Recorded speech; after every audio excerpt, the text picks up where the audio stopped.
Sees Truth Channel.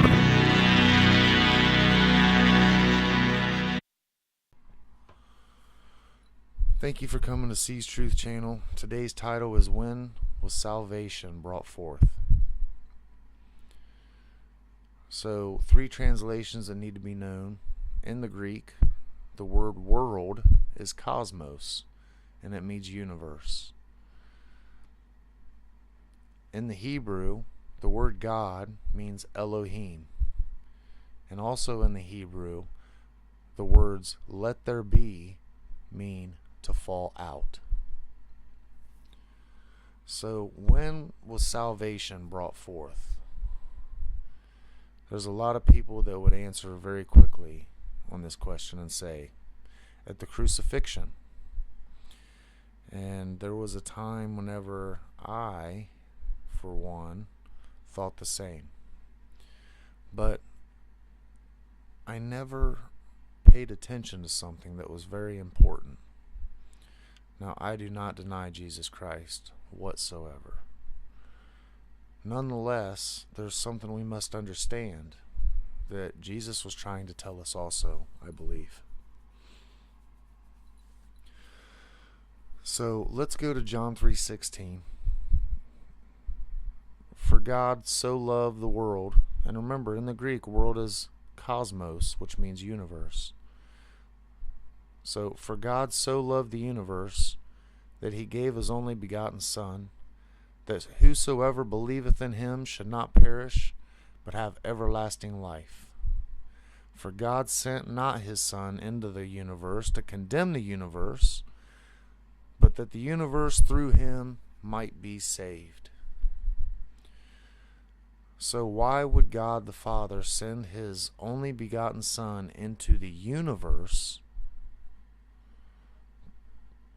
so that those that were in the universe could be saved by him? Because the universe was in darkness. The universe needed saving. The Father in heaven sent the Lamb down from heaven so that through the Lamb we would be saved from all that was within the universe. So now let's go to Genesis 1. In the beginning, Elohim created the heaven and the earth was void and without form, and darkness was upon the face of the deep. So just in these two verses we see that the Elohim, one, created the heaven and the earth, which are in the universe. And for two, the Elohim, the heaven and the earth, are in darkness. So the Lamb, the light, was not sent down to the universe yet. Now in verse 3 is where things change. And Elohim said, let there be. Remember, in the Hebrew, let there be means to fall out. So Elohim said that a light fell out, and they saw that light, and that the light was good. And immediately they divided the light from the darkness. Christ said that he came not to bring peace, but to divide. Well, whenever the light fell out of the heaven, immediately the Elohim divided the light from the darkness. Now, Jesus Christ said, only that which has descended from heaven can ascend into heaven. Only the Son sits with the Father in heaven. So that means the only one that could have descended from the Father was the Son, and the Son descended down into this universe to the Elohim, whom were dwelling in darkness. Within the Son was the light, and the light was the life of men.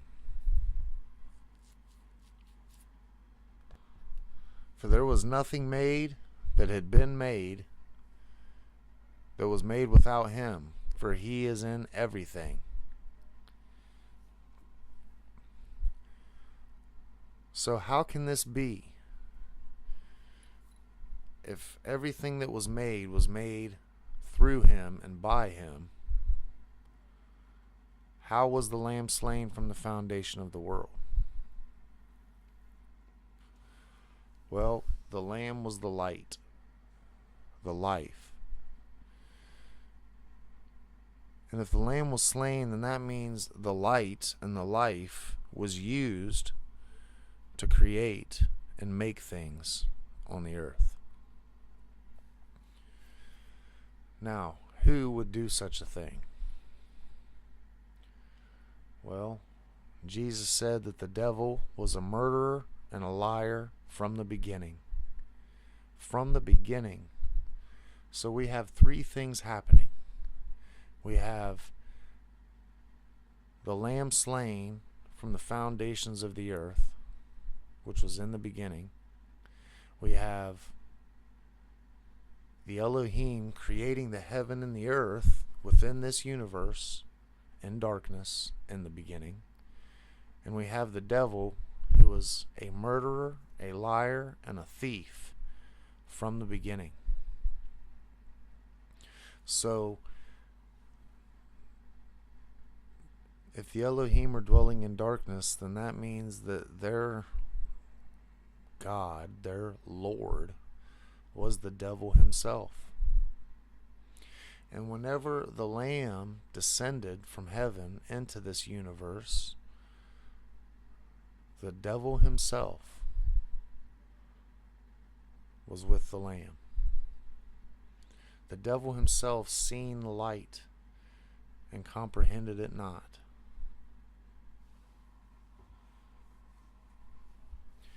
And the Lamb was slain. The Lamb was slain so that way the devil himself, the Elohim, which are his angels, could make and create life on earth.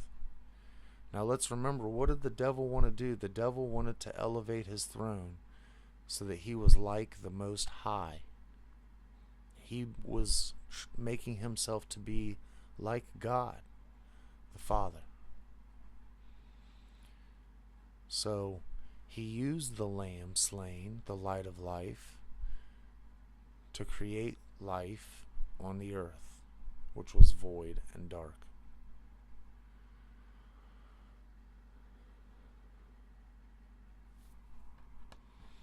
Whenever you look in Genesis chapter 1, while the Elohim were making and creating things, you'll see how after something is made, it will be made in the image of him, or it will be made in their image.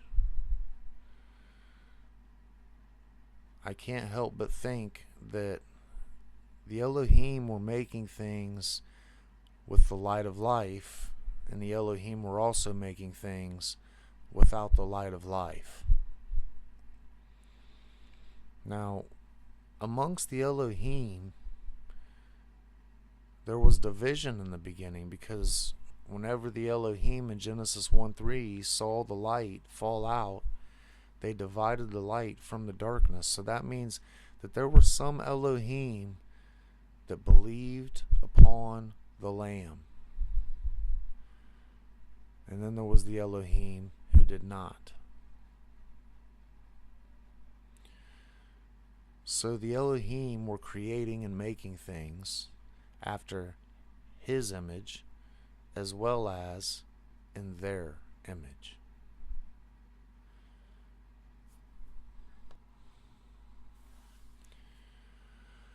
Mankind created in Genesis 1:26 and 1:27 was created in the image of Elohim. These men, or this man, was called Adam, both male and female. Adam. And at the end of Genesis chapter 1, mankind was not deemed good. Everything that Elohim made was good. But what about the things that Elohim created? Well, I think we get the point. There was a great war in heaven from the division that happened amongst the Elohim. Some wanted to worship the light, others didn't want to worship the light. So the dragon and his angels and Michael and his angels fought. This great war in heaven took place. And Elohim ended their work, all which they had created and made upon the earth. Why did they destroy it? Well, because now they were divided. Their creation, their kingdom had fallen. This is where chapter 2 comes into play with the Yahweh Elohim. Nonetheless, this shows that the Lamb slain from the foundation of the world came to save all that is within the universe. How do we know this?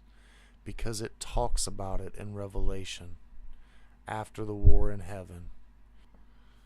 It talks about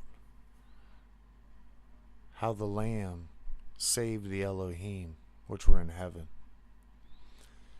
After the war in heaven, it says that neither Michael and his angels nor the dragon and his angels prevailed, and neither was their place found in heaven anymore. And the great dragon was cast out, which deceiveth the whole world. And I heard a loud voice in heaven saying, Now is come salvation and strength in the kingdom of our God and the power of his Christ. This is the Elohim that are still in heaven speaking. They have now been saved. Now has come the kingdom of our God and the power of his Christ. For the accuser of our brethren is cast down, which accused them before our God day and night. And they overcame him by the blood of the Lamb and by the word of their testimony, and they loved not their lives unto the death. Therefore rejoice, ye heavens, and ye that dwell in them. Woe to the inhabitants of the earth and of the sea, for the devil is come down unto you, having great wrath, because he knoweth that he has but a short time. The Elohim that dwell in heaven, that created the earth in darkness, the Elohim whom, whenever the Lamb came down from the heaven, divided the kingdom of the Elohim, the light from the darkness. The ones that wanted to dwell in the light, that believed in the Lamb, overcame the ones that did not, by the blood of the Lamb and by the word of their testimony. Salvation has already been achieved in heaven. The Elohim have been saved. Glory to our Father in heaven, and glory to the Lamb slain. But now we're down here on earth.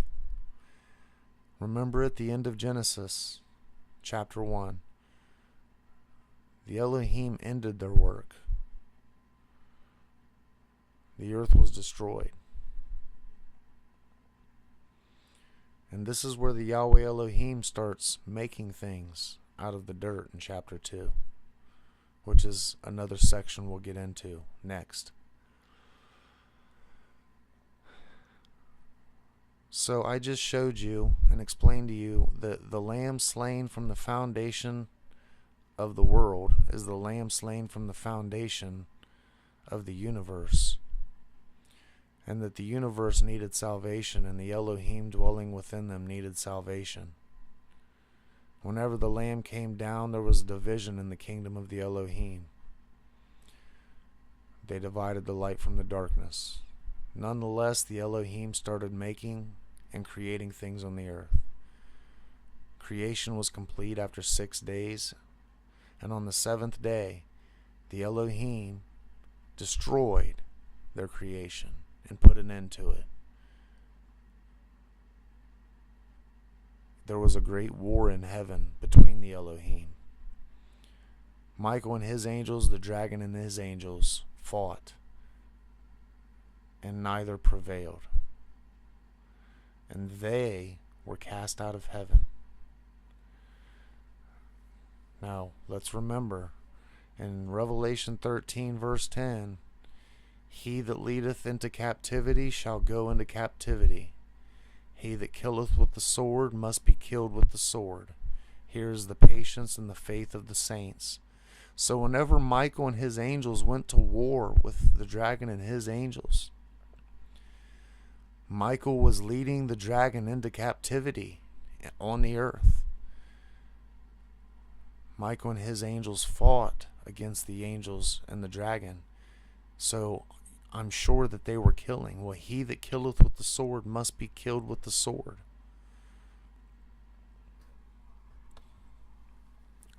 So we know that Michael and his angels, along with the dragon and his angels, were slain and cast down to the earth, for neither one of them prevailed. Yet the ones that held on,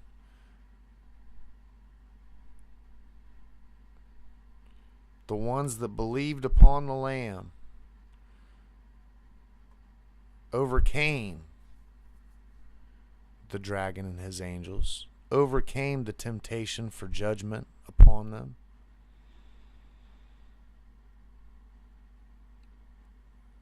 And by the word of their testimony, overcame the great war in heaven. And the heavens have been saved. Now is come time for mankind to be saved. For the Lamb is here to do such great works, not just the world, but the entire universe. I thank you for listening, and I hope you have a great evening.